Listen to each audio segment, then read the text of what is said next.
In this video, I'm going to cast my eye over 5 recently released brand identity projects to see what we can learn. We're going to get straight into it today, but first let me just say welcome to Flux Academy. To those of you who are new, my name is Matt. I'm a designer from the north of England. So here we go. Number 1. Jodrell Bank by Johnson Banks. Don't get those confused. I can see why this client chose this agency, but this is very close to me, just down the road, south of Manchester, is this huge telescope, and it's part of the University of Manchester, and you can do tours there. It's the kind of thing I might take my kids along to do on the weekend, and it's well known in the area. But this incredible Lovell telescope is here, and you can see in these before images that are here, there's not really an identity. It's quite nondescript. It says here, underwhelming to say the least. Yeah, we've kind of got this humanist sans, but apart from that, there's no real identity and there's no real personality. So it's a good move to bring in an established agency like Johnson Banks. I got some of Michael Johnson's books on the bookshelf there. He's a legend in branding, this agency from London, and definitely check out his books. But let's have a look. We've got this telescope, and this is the big center of this whole Institute of Astronomy. And so this became the initial inspiration for the work. And I like how they've shared here some of their original, just early explorations of how we're going to use the dish shape and do something with it. And you can see it begin to come together using the geometry of the dish. And this is what they ended up with, this symbol that is moving just like the telescope moves. It can always move, but it can freeze for a static version, and they use it here that there can be transitions as it goes to the vertical or horizontal state. You see there the image just changes in the background. Apparently that creates a hypnotic effect. I'll let you be the judge of that. But here are the 3 core logos. So it's a dynamic logo, but there are certain approved solid static shapes or versions that are used, and you can see how these become useful, because here, like, we have this very vertical layout on the left on the red background, so the narrower logo works well in that sort of orientation. You see the color scheme that they've used here, very much with this dark night sky on a lot of the backgrounds, which makes sense, and this red and blue. But they're used in a very restrained way, often kind of black and white with one accent colour. And these are the elements, the building blocks they call them, of the scheme.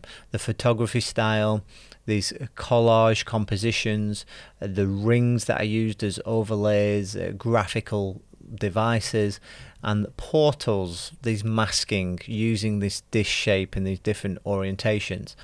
Now you see how this begins to come together here with these headlines, and now it feels like an identity. It feels like they have something to say with these bold headlines. Bold type and bold copywriting. Make space for everyone. I get it. My kids would like that joke. So we get these elements. You can begin to see how it looks here, and there's a bit of a retro feel. You know, this telescope's been around for a while, and that makes sense. And you can see these elements in these applications, how this might work on a poster, these collages and these masking. When you wish upon a quasar. Okay, I nearly burst into song there and thought better of it. Come and snoop on your neighbours. I like that. This is becoming a lot more appealing, rather than just thinking of being some academic institution, and the fact they want to open it up to the public, and they've really presented themselves in that way, and more of an exciting thing, and brought that into it that was lacking before. And Johnson Banks, encourage you to check out the work. There's links to all these projects mentioned today in the description. They're really good at telling the story and getting to the essence of what a brand's about, and that's why the strategy process is so important, not just creating great looking visuals. That's where these ideas come through. We carry on circling through this. They're the simple elements. The color scheme and the type really do a lot of the heavy lifting here, but lots of relevant applications and just giving it a lot more quality a lot more confidence and a definite identity, which I like. Not sure about these plates and such, maybe pushing it a little bit much. They have included a little bit of the brand guidelines here, and this is a really helpful thing if you're learning how to create identity designs. A lot of studios will feature some of the brand guidelines in their case studies, and this can help you not only with your knowledge of how to present brand guidelines, but also know what you're working towards, have the end in mind with your design. So very cool that they've included a little bit of this. There's a video here, so check that out at your leisure. But as always, really great work with lots of personality and storytelling being the core thing behind it. That's what we expect from Johnson Banks, not just design excellence. Okay, number 2 for today is Airsign. And this is a design-led company that are creating, it says here, their first product is a vacuum cleaner. So it suggests that they're going to create more products, but it's the whole idea of it costing less, performing better, and have less of an environmental impact. So this is definitely aimed at a new generation who are very design conscious, but also environmentally conscious.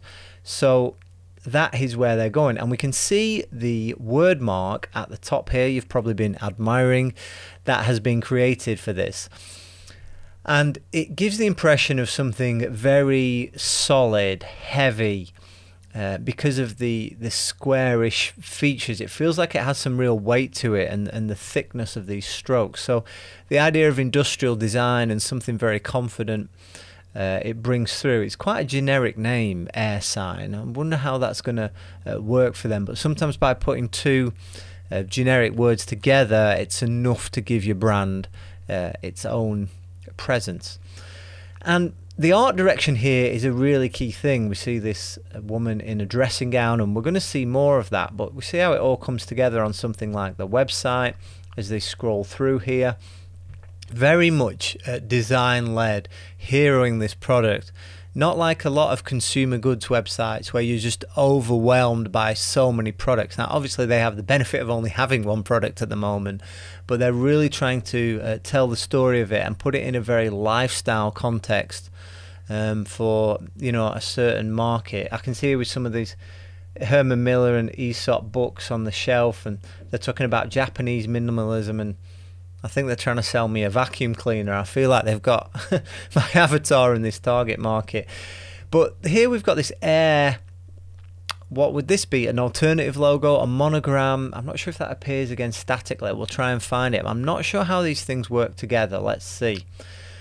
Some bizarre photography here. I don't know about you, but I rarely take my vacuum cleaner out into the countryside to hold it up like a staff. I don't know quite. It's like a royal standard, or it's possibly a wizard. Why would you have your vacuum cleaner on a hill in the longer? I'm not sure. But anyway, this is better. Gentleman on the stairs in his socks. We can relate to this more. But this colour scheme is nice. Slightly muted, earthy colours. Maybe relates to the eco aspect, but then we've got these brights like the yellow and the blue, but very much used with restraint, always just with black it appears.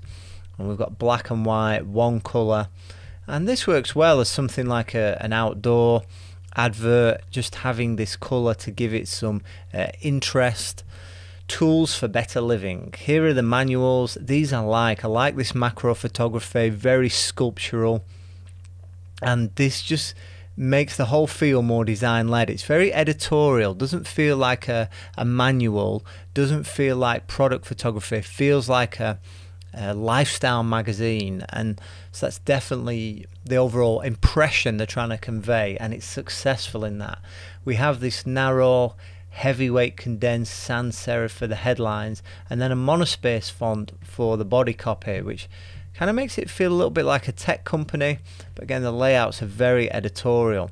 I like these people in this sort of stylish loungewear. They look kind of Scandinavian, bit of Scandi interiors / Japanese. and that definitely gives this whole impression. We think of the Scandinavians as being very stylish, very design-led, and we see this in the product, and the combination of the industrial design with the graphic design here does work together well. The photography is clearly a key element because of the lifestyle aspect, but that feels very deliberate, and credit to the photographer here, Charlie Shook. Nice work, Charlie. And so there's not loads going on, but what is there is done well, and it's appropriate for the feel. You might not like it, and that's kind of okay, because it's designed to appeal to a certain customer who can chime with this kind of design. We see it's carried through on the website, which I like. Sometimes when we get to websites, they're very messy. They don't quite look like the case study on the agency's website. And it's hard sometimes when you hand brand identities over to clients. If you're not involved in the website, all sorts can come up. So do the website too. Become a full stack designer. Learn with us. But here we have this whole classic, you know, with a product exploding, showing off the features. So it's very much like a tech product, and that's the feel they're trying to convey. The logos at the bottom is covered up by my head, but the kind of air thing, I'm not sure that works with the full Airsign word mark, which is at the top. But overall, definitely evokes the right kind of feel. So nice work there. High Tide agency out of New York City. The third project is from a much smaller agency. We're going to Brazil. I believe this is just two gentlemen. This agency, Piau. That's how I'm going to pronounce it. Apologies if that's wrong. And this is for Oriz de Formados. I've got to be careful using these Portuguese projects, but I wanted to feature some non-English speaking work. So here we go. And some smaller studios as well, some independent designers. So kudos to these guys. So this is for smoked meats and that kind of thing. I think it's a restaurant or a butcher, that kind of world. And they've done the visual identity and packaging for this brand. So I'm just going to scroll through so you can see a bit of the feel of it. You can see this short word mark, and it's often sensible when you have a short brand name to just have a customized word mark. That's the most obvious, probably the first solution you could go to, which is what they've done here. We'll analyze that in a minute. We've also got this very narrow type that's quite retro feeling, and these colors of red, pink and purple. It's kind of analogous colors on the color spectrum, and they kind of evoke meat, you know, the red and pink, and that works well. And I like these examples that they've shown, like this rolled over paper, these stamp styles on it, and it's kind of a style that's been done a lot. I've seen this with butchers and other restaurants and maybe coffee shops, like the stamp type style, or brushes. Like, looks like somebody's been having fun in Procreate here with these swinging meats. But these brushes that they've chosen that have this stippling effect, which is looks kind of more real, more hand-drawn, that's carried through, and it does give it a little bit of personality, although it is a style which has been done a lot, like these overlays where the stamp goes over the type. But it does give it a layered feel, a little bit more of a handcrafted feel, which is good with something like this, which is very hands-on, you know, with food. And all the applications, I really like the fact that they are realistic applications. This is my big bugbear. Like, a brand like this wouldn't have be in Times Square in New York City or something like that. So that would be ridiculous. Just because you have that mock-up, you don't need to use it. So these are realistic. I like these layouts. It shows how the color scheme can be applied, and it's very thoughtful, restrained within each composition, but lots of options of using the colors that are there in different combinations. Nice typographical layouts. So just solid work there. Again, sensible applications. It looks like it's in Brazil. You would get a bag from a place like this. So with this word mark, I think that overall, I applaud the overall style. This very distinctive serif, the way this R curves around with this very angled serif, and obviously the Z for our American friends is very distinctive. And we've got this chopped off count point on top of the I. And that I'm not sure about. And I think also the Z, the whole word mark doesn't quite seem balanced to me quite as perfectly as it could be, but I'm picking on it a little bit here. Overall, I love the style, the personality of it, and these banners above and below which border it frame it nicely, and they are nicely typeset, and that brings it together in a nice lockup. Here we have an actual real physical stamp, which is brilliant to emphasize that layered effect. And we see more of the color scheme and how it works. This can work on something like Instagram. The textures of the brushes bring that sort of feel, or within an app. Lots of posters, lots of relevant applications, more Instagram posts here. Lovely posters, nice paper, the way this is done. So there's a lot of thought that's gone into this, and just good graphic design and good layouts. So for a small studio, excellent work. So credit to those guys. Piau, check them out, especially if you're in Brazil. Okay, from the very small to the very large and influential, the Bank of England. Now, this was a couple of months ago, but I've only just come across this, and here's this article. Our logo and website have a new look. Well, that's a rather prosaic blog title. This is definitely written for a general audience, not designers, but they say this includes things like our logo and the colours and typography we use. Yeah. So the Bank of England is the central bank for the United Kingdom, actually, not just England. So it's similar to like the Federal Reserve in the United States.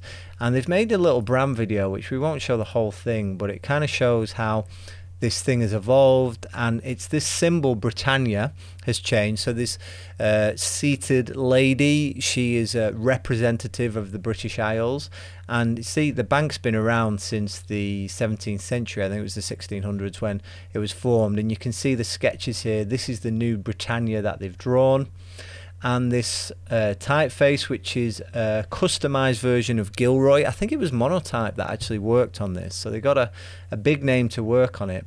Now, what I find weird about this, just as you see this brand video play through, is the general feel of it. Now, they talk about accessibility. This is their big move behind the brand. It's accessibility and its structure. So they're very concerned with the design system, but they wanted to make this particularly legible and for people with dyslexia, which I applaud that. I think that's fantastic that they're considering their users and they're doing something that's inclusive, and that's issues that we need to be aware of as designers. However, surely they could have done that while still having an appropriate feel. I'm just going to stop this brand video for now, because I just think overall, if we just scroll down and see how some of these things come together in like applications, this to me does not have the gravitas, the central bank of a country like the UK, which is, you know, one of the oldest democracies in the world. It really doesn't have that right sense of heritage to me. And I understand that, you know, it's for our customers, it's for the future. I understand all of that, but you can do that while still retaining some of that heritage. And I really feel this, it just looks like a tech company and not even that great. I mean, these really bright cyans and oranges on this dark blue background, I just feel it's not very aesthetically pleasing. Now, these colours, for those who are not familiar, are from the £5, £10 and £20 note, which are the most common notes in circulation, but who carries cash today anyway?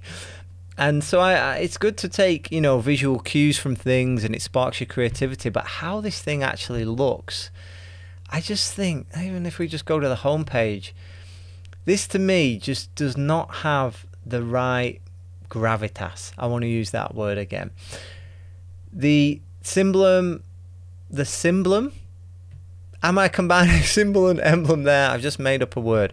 But the character here, Britannia, yes, it's well drawn and everything, it's professionally drawn, so don't particularly have any problems with that. But this overall feel, particularly this bright cyan and the type, I just don't get it. I think it really needs something which says Bank of England more than this does. Doesn't communicate the right feel to me. The final one. Now let's go to the Sublime. is by Manuel, who are out of San Francisco, California, and this is for the Eames Institute. Now, as designers, you know Eames, right? Do you recognize these chairs? If not, you need to educate yourself. Links in the description. And Ray and Charles Eames are two of the most famous mid-century designers in the United States, and they designed these famous dining chairs, which I have in my home, and a bunch of other beautiful things, famous houses and interior design, but particularly known for their chairs. And the whole feel of this identity evokes that mid-century era, the colours, the way type is used, the kind of applications they've chosen. And I love these posters here, work and play. I'm just scrolling through so you can get the general feel, but I'd like some of these posters for the studio. I wonder if they're for sale. I better check that out after this video.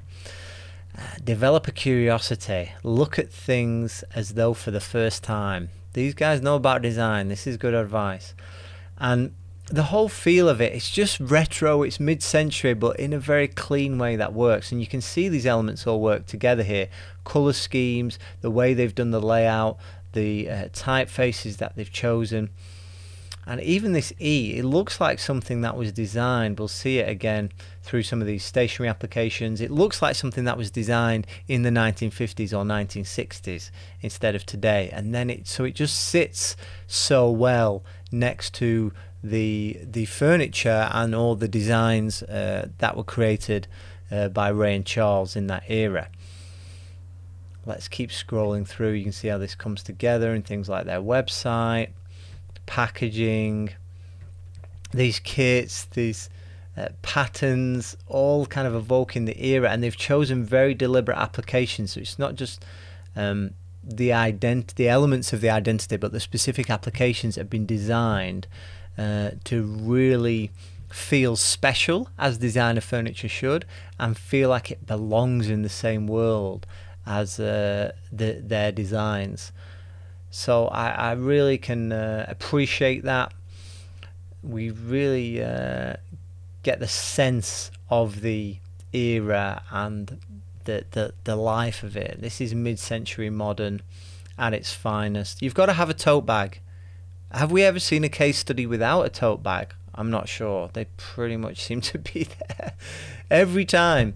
But there was a little note on the typography that I scrolled past. So let's just make a note of that here, because I think it's important that the typefaces that they've chosen, I'm not going to find it now. Here we go.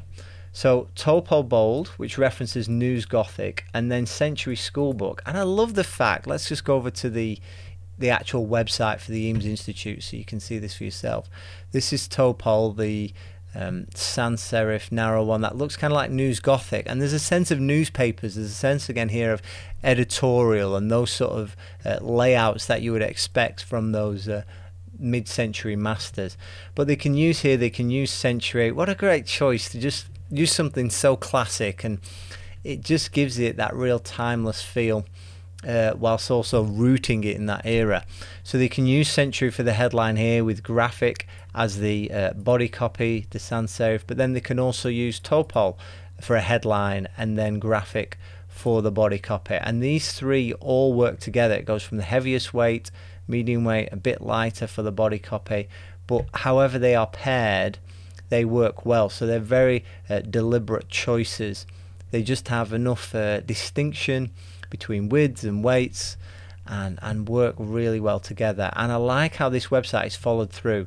Look at these grid-based layouts, nice use of white space, just a little bit of variety, bringing in color, just not going over the top. Every single photograph doesn't need a border, but we can bring in little bits of interest at different points, and it's a bit playful. It's not such a rigid system. That there's opportunity to do different things with it, break out of the boxiness here with this layout, and that really represents the spirit of the Eameses. So definite credit there to Manuel out of San Francisco, who've really treated this with a lot of respect and also flair.